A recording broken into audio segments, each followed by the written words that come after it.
رسول اللہ صلی اللہ علیہ وسلم نے فرمایا، اللہ تعالیٰ فرماتا ہے کہ جس نے میرے کسی ولی سے دشمنی کی اسے میری طرف سے اعلان جنگ ہے، اور میرا بندہ جن جن عبادتوں سے میرا قرب حاصل کرتا ہے اور کوئی عبادت مجھ کو اس سے زیادہ پسند نہیں ہے جو میں نے اس پر فرض کی ہے،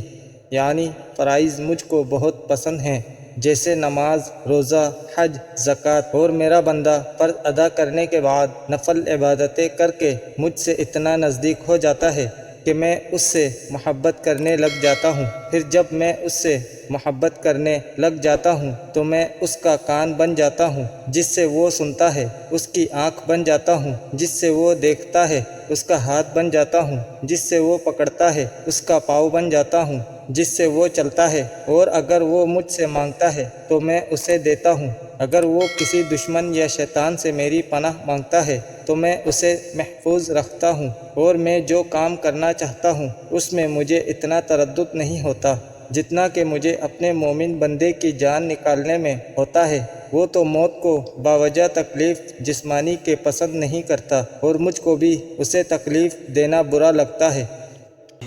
آپ حدیث سننا پسند کرتے ہیں تو ہمارے چینل کو ضرور سبسکرائب کریں اور گھنٹی کے بٹن کو آل پر سیٹ کر دیں تاکہ ہمارے تمام نئے آنے والی احادیث آپ تک بر وقت پہنچتی رہے۔ شکریہ۔